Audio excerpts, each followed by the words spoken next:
биринчиси үйлөнүп аткандагы төлөнгөн махр, калың. Бул бериш милдет, важып түрдө. Экинчиси багыш керек. Аял киши көчөгө чыгып иштеген убактысы калбайт. Бала төрөп, күйөөсүнүн кызматында калып, ошон ал үйдүн ичинде олтурат, анын өзүнүн милдеттемелери бар. Жегени, ичкени, жана жашаганы эркектин мойнунда. Эми мал акчасыздар бир сыр айтып коет да. Биринчиси адилеттүү болуш. Эгерде бир семьядан көбүрөөк семьясы болгон болмосо, 2 семья, 3 семья, 4 семьясы болгон болсо, бардык нерседе орто адилеттүүлүктү караш. Экинчиси аялына жылуу, жумшак мамиледе болуш. Үчүнчүсү аялга зыян бербеш. Анткени алсыз ошого кайсы бир түрдө токтолобуз. Эми бисмилла ушул милдеттемелер кыскача токтолобуз бир-бирден. Биринчиси акча түрдөгү эркек кишинин милдети, махр тууралуу. Махр бул үйлөнүп атканда кайча сумманы эгер мойнуна алган болсо, ошону бериш милдет.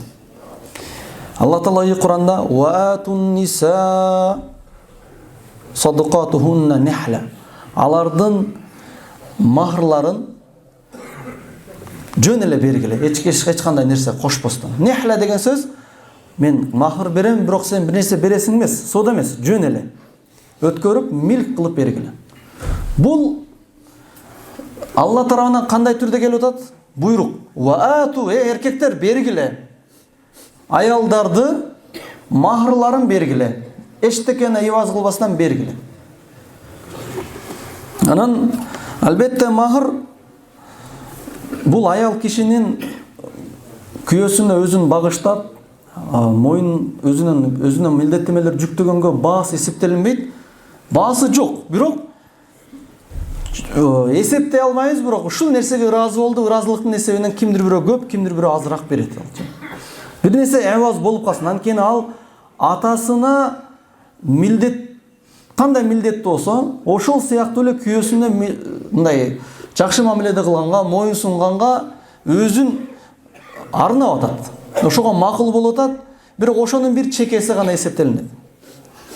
Эгерде нике кыйылып аткан учурда айтылбай калса не болот? Махр айтылбай калса, нике кыйылган нике өтөт.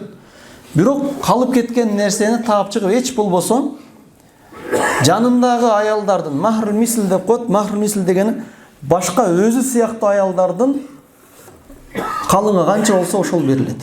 Махр мислди көбүнчөсү шашып кетип, мындай түшүнө аласыз туугандар. Махр мисл мынча дирхам болот, ол примерно $100 болот, андай эмес. Мисл деген сөз окшош. Кандай окшош? Эгерде үйлөнгөндө сиз 4 төрөгөн аялда үйлөнүп таста, жашы өтүп калган, бирок махр айтылбай эле нике кыйып койду. Чакырды эле молдокебиз кыйып койду да. Канча беришим керек дегенде, ошондо аялдар турмушка чыкса, 40ка чыкты, канча берилет? Башка аялдардан сурайт, так, сен кошунаң, тууганың, бөлөң канча берет? Демек мынча бериле, ошончо берип коюш керек деп эркек киши берип кутулуп коюш керек. Эгерде жаңы балагатка жетти, турмушка эрезеге жеткен кызды, тагыраак айтканда 18-19 жаштагы кызды турмушка берди. Биринчи турмушу, алардыкы канча? Алардыкы башка, туурабы? Алар кымбат эсептелинет. Никеде айтылбай калса деле, сурап келди дагы, ушундай болуп калат кээде. Мындай өзүң жакшы сыйлаган жерден куда түшүп келди дагы, эчтеке деле айтылган жок. Майли эми ушундай болду деп эле нике кыйылып бүтүп кетти дагы. Биягым не болот эле айтканда деген нерсе чечилбей калса, жанындагылардан карап көрөт. Жанындагы адамдар мисалы эми абалга жараша да бизде деп коет, базарба деп коет го. Базарба деген сөз иштеткен ада болбойт негизичи. Жанында өзү калың берилип аткандар канча болсо ошону бергенге милдеттүү. Ал жерде $100, $200 деген нерсе жок, 10 дирхам деген. 10 дирхам дегени ошол доорлордо 10 дирхам берилген, 10 дирхам курс аябай жогору болгон. Жогорулугу кандай?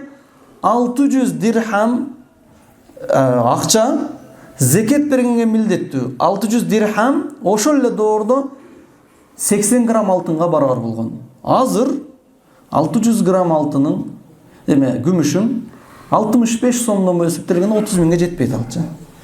Берки жагы ondan дагы аз болуп кетет. Ошондуктан ал валюта айтылган жерден түшүп кеткен алчы. Мисилден максат ошол фатва берилип аткан доордо көп аялдар 10 дирхам алат келди. Түшүнүп атасыздарбы? Азыр анча албайт алчы. Азыр көп алынат. Ошондуктан берилип атканда кокус махр айтылынбай калган болбосо ошол жанында калын ким 200 миңби, 300 миңби канча берилип атат, ошол нерсе берилиш керек. Ал эчтекен нерсеси эмес. Куранда ваатун ниса садакатихна нихла. Аялдарыңарды махрларын нихла кылып бергиле. Жөн эле атая. Нихладан максат жөн эле бергиле. Бул аятта эмнени айтып атат? Кийин биздикилер бурмалайт да аятты, башкача түшүнөт. Түшүнүп атабыз, ушинтип жашап атабыз. Мынанча калың бердим, сеп жок го. Түшүнөсүздарбы? Акча бердиң, аркасынан сеп күтпөгүлө деп атат. Нихла деген сөз эч кандай бигайри айвад деген сөз. Ким берди дагы ошонун ориентировкасын алса, так мынанча төшөк келет, мынанча мебель келет десе, бул өтпөйт ананчы. Кыяматта Аллахтын алдында жооп берет. Бер, болду, кутулуш керек. Эркектин милдети. Бер, ал не кылсын ал? Кааласа өзү бир ишкана ачып койсун дагы, бир аз акчасынан жеп турсун, айына бир азыраак болсо дагычы. Эгер кайненесине кызматы менен жакпаса, бир нерсени белек кылып, өзүнүн бир доходу болуп туруш керек. Ушундай семьялар бар да. Калыңын алып туруп, бир дүкөн ачып берип коет, өзү барбайт эле дүкөнгө, дүкөндөн түшүп турат. Же бир нерсе алып туруп арендага берип коет, бир местаны.